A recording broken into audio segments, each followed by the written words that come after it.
Friends, in this lecture, we will discuss 2023 e-marking notes, and this question is from the conic section. Find the equation of tangent to the parabola y square equal to 8x at points whose ordinate x coordinate is given. x coordinate given है उस point पे और y हमने find out करना है। x वहाँ पे put करेंगे, 2 पुट करेंगे तो उसके अगेंस्ट में y आ जाएगा। And then after finding the point we have to take the derivative of the curve, and then उस पॉइंट को पुट करने से वहाँ पे स्लोप आ जाता था और फिर पॉइंट स्लोप फॉर्म से हम उसका इक्वेशन लिख देते हैं। Like if I substitute 2 in parabola equation y square equal to 16 आ गया और यहाँ से y equal to plus minus 4, when x is 2 y is 4, when x is 2 y is minus 4. Now we can find the derivative of that curve y square equal to 8x, 2y equal to 8x, तो फिर 8x का derivative x के हिसाब से 8 and 2y वहाँ पे जाके divide हो गया, 2 8 के साथ सिंप्लीफाई होके 4 डिवाइड बाई y। अब एक पॉइंट पे हमने स्लोप फाइंड आउट करना है और मैं पहले से बताता आया हूँ कि डेरिवेटिव लेने के बाद पॉइंट पुट करते हैं तो टेंजेंट का स्लोप आ जाता है। Now I have substitute 2 and 4 in the derivative और फिर वहाँ पे जो स्लोप आता है आप देखें कि x है ही नहीं तो y 4 डिवाइड बाई y, जो कि 4 डिवाइड बाई 4 करने से स्लोप 1 आया। अब उसी पॉइंट स्लोप फॉर्म को यूज़ करके उसका इक्वेशन लिखा है। And then the second tangent, first tangent at first point, second tangent at second point. While finding out the slope of second tangent you have to substitute second point in given derivative, और वहाँ से slope आपके पास -1 आया है क्योंकि -4 put कर रहे थे और वहाँ से -1 स्लोप को यूज़ करके हमने इक्वेशन लिखा है और यही इक्वेशन फाइंड आउट करने को कहा था। And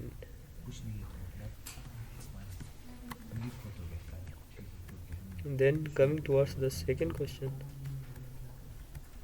from the conic section.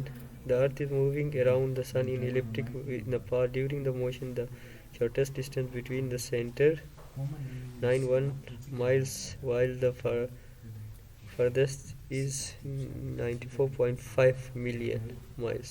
If origin is considered at the center of the sun, then the equation of ellipse का equation given है आपसे a और b पूछा गया है, eccentricity पूछा है and distance between directrix of earth orbit. यहाँ पर देखिए कि a हमारे पास जो गिवन है वो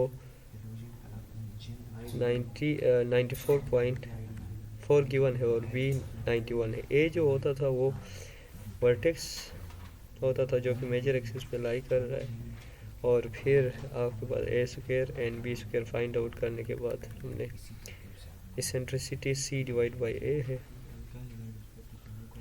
उसमें पुट किया है और C square equal to A square minus B square ellipse के लिए होता था, हाइपरबोला के लिए प्लस होता था। एंड देन डायरेक्ट्रिक्स का equation x equal to A divide by E है, वहाँ पे वैल्यूज आपने सब्स्टिट्यूट करना है।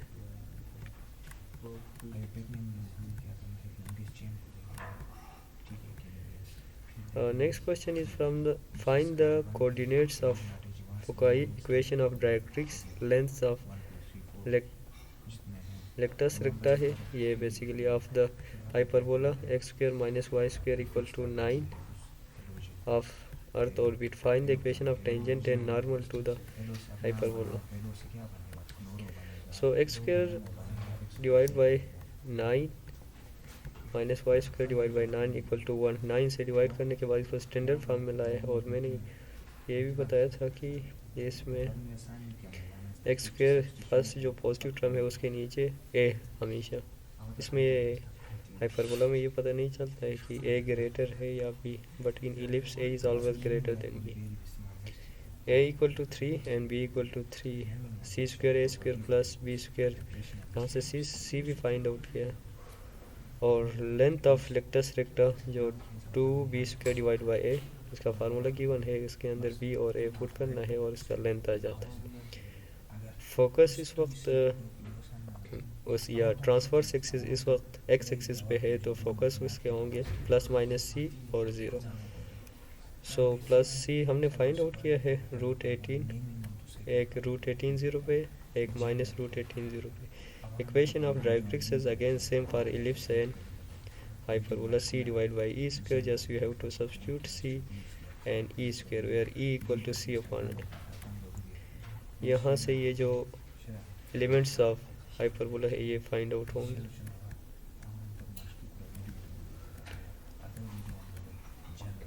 And then this is from the transformation translation rotation से। इस इक्वेशन को देखिए कि refer to a new origin axis parallel to the original first degree terms are remove, find the coordinates of new origin H और K find out करना है इसमें। और इसमें ट्रांसलेशन का कहा गया है, कोई रोटेशन एंगल का कंसेप्ट नहीं है। So X equal to capital X plus H, small Y equal to capital Y plus K आपने गिवन इक्वेशन में सब्स्टिट्यूट करना है। सब्स्टिट्यूट करने के बाद you have to remove the first degree term to find out H and K. इससे related उसी exercise में भी क्वेश्चन है। एंड देन यहाँ पे देखिए कि फर्स्ट डिग्री टर्म इन एक्स, जहाँ पे फर्स्ट डिग्री टर्म एक्स में है वहाँ से एच फाइंड आउट हो जाएगा, और जहाँ पे first degree term in Y में है वहाँ से के फाइंड आउट हो जाएगा। वेयर एच एंड के वर द न्यू ओरिजिन के जो कोऑर्डिनेट्स है बेसिकली। और यहाँ पे सब्स्टिट्यूट करने के बाद आपने इसको ओपन किया है capital X plus H and then Y plus K को, और करने के बाद यहाँ पे भी x के टर्म से, एक्स स्क्वायर के टर्म नहीं फर्स्ट डिग्री टर्म का कहा है। और देखिए कि x2h यहाँ से आ रहा है एंड देन आपके पास 10x है यहाँ पे। सो x के जहाँ जहाँ टर्म्स है 2xh एंड देन 2xh यहाँ पे भी है। सो 2xh और 2x आप यहाँ से x कॉमन लेके राइट साइड पे आपने 0 को इक्वल रखना है, ताकि ये डिग्री टर्म तब ही रिमूव होंगे जब x का जो कोफिशिएंट है 2h माइनस 2 इक्वल टू 0 आप रखेंगे, तो यहाँ से h फाइंड आउट हो जाएगा। और 10k y first degree term इन y आप इक्वल टू 0 रखेंगे, जितने भी टर्म्स है वहाँ से आप k फाइंड आउट कर सकते हैं। सो न्यू ओरिजिन के कोऑर्डिनेट्स ये है, उनको फाइंड आउट करने के बाद आपने ओरिजिनल जो फर्स्ट आप कह सकते हैं कि ओल्ड जो विदाउट ट्रांसफॉर्म जो इक्वेशन गिवन था क्वेश्चन में गिवन था एच और के आपने सब्स्टिट्यूट वहाँ पे दोबारा से करेंगे तो ट्रांसफॉर्म इक्वेशन कहलाता। ये इक्वेशन देखिए एच और के 1 और -1 पुट करने से capital X square plus 5y square -1 equal to 0 आपके पास इक्वेशन फाइंड आउट हुआ है। तो ये ट्रांसफॉर्म इक्वेशन से रिलेटेड हमने क्वेश्चन डिस्कस किया, और फिर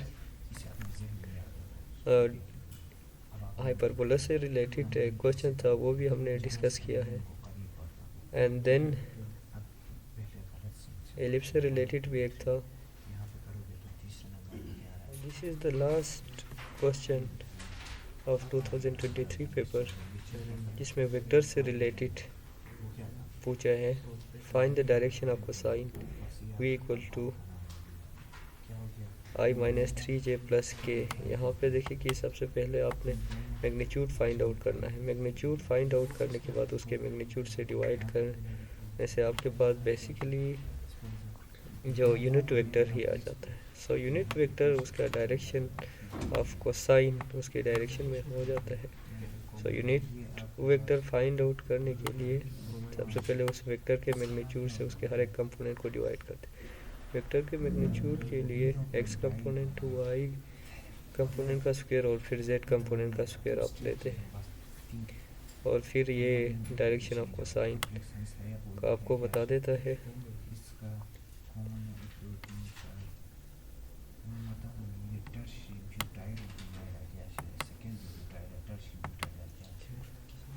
and coming to our the last question A और बी में से एक करना था हमने। Two vectors are defined W equal to 2i plus 3j minus K V vector given है having a magnitude 14 and find the projection of vector along B.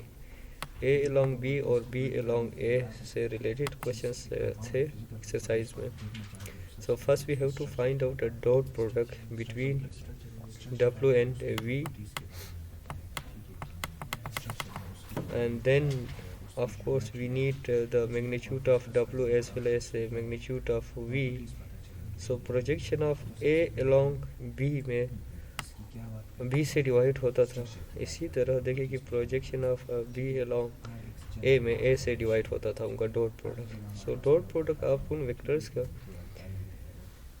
Dot product आपने लेना है, लेकिन मैग्नीट्यूड लेने के बाद, देखिए मैग्नीट्यूड लेने के बाद और उनके यूनिट वेक्टर से रिलेटेड देखिए कि डब्ल्यू हमने मैग्नीट्यूड लिया हुआ है और फिर यहाँ पे वी मैग्नीट्यूड भी लेके उस वेक्टर को डिवाइड किया है।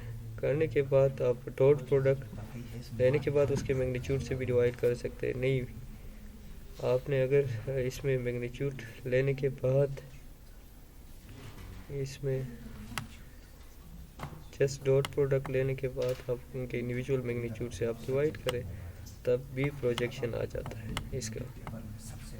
सो ए का प्रोजेक्शन बी के लॉन्ग एंड बी का प्रोजेक्शन ए के लॉन्ग। सो अभी वी का प्रोजेक्शन सेकंड जो है, देखिए कि डब्ल्यू का प्रोजेक्शन वी के लॉन्ग वी से डिवाइड एंड वी का प्रोजेक्शन डब्ल्यू के लॉन्ग में डब्ल्यू से डिवाइड होगा उनका